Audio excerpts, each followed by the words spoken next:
Hi everybody. I hope your first day of distant learning went well.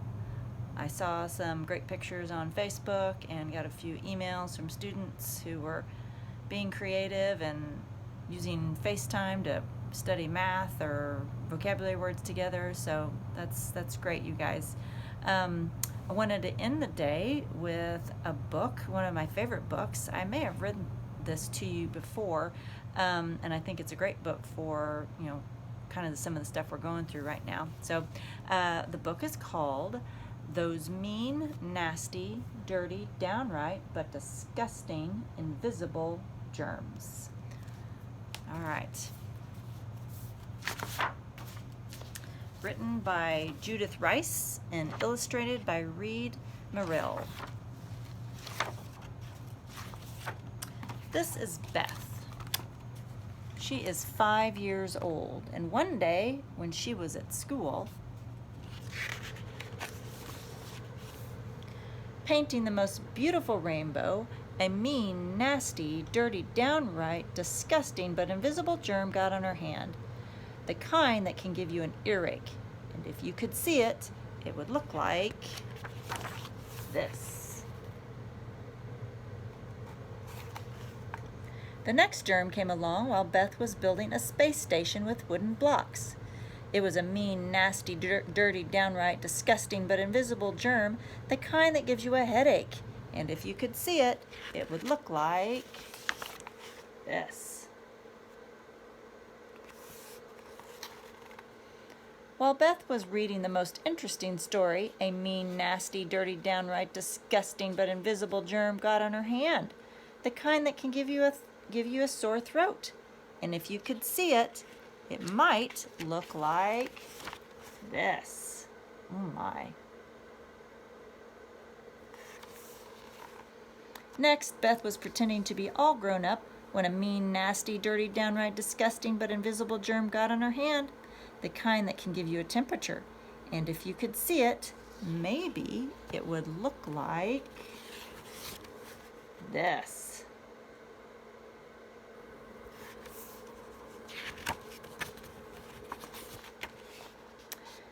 Then last but not least, the worst, most horrible, mean, nasty, dirty, downright, disgusting, but invisible germ got on her hand while she was driving her truck to Alaska. It's the kind that gives you, or the kind that makes you want to throw up. And if you could see it, it might look like this. Oh.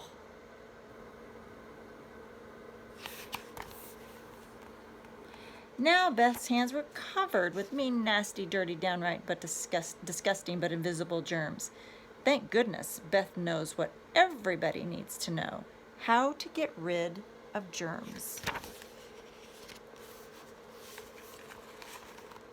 Before lunch, Beth washed her hands with lots of soap and water.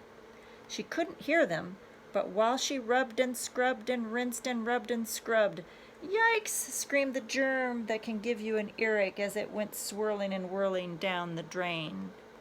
"Foiled again!" shouted the germ that can give you an earache as it went swirling and whirling down the drain.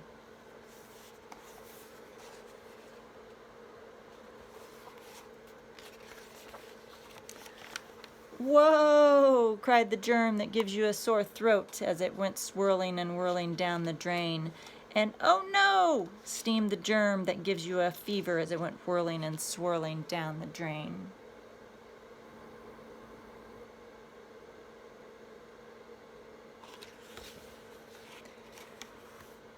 Now, do you think that was the end of those horrible germs?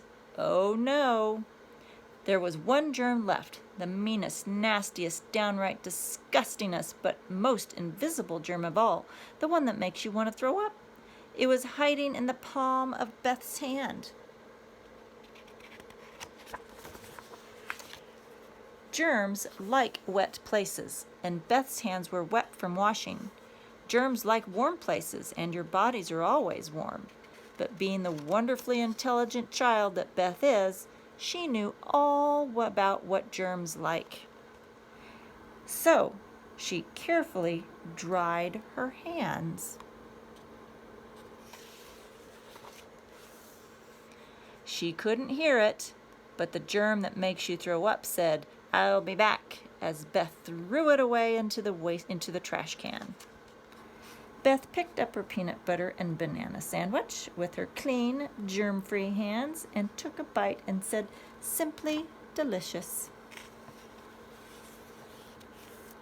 And even though she knew that all those mean, nasty, dirty, downright disgusting but invisible germs would be back, Beth felt safe and happy because she knows what everyone needs to know. Hand washing gets rid of germs. The end. All right, hope you enjoyed it. I'll see you guys tomorrow morning for our opening assembly at 8 o'clock. Enjoy some time with your family and get outside a little bit. I think it's warmed up, and we'll see you here tomorrow, ready to learn.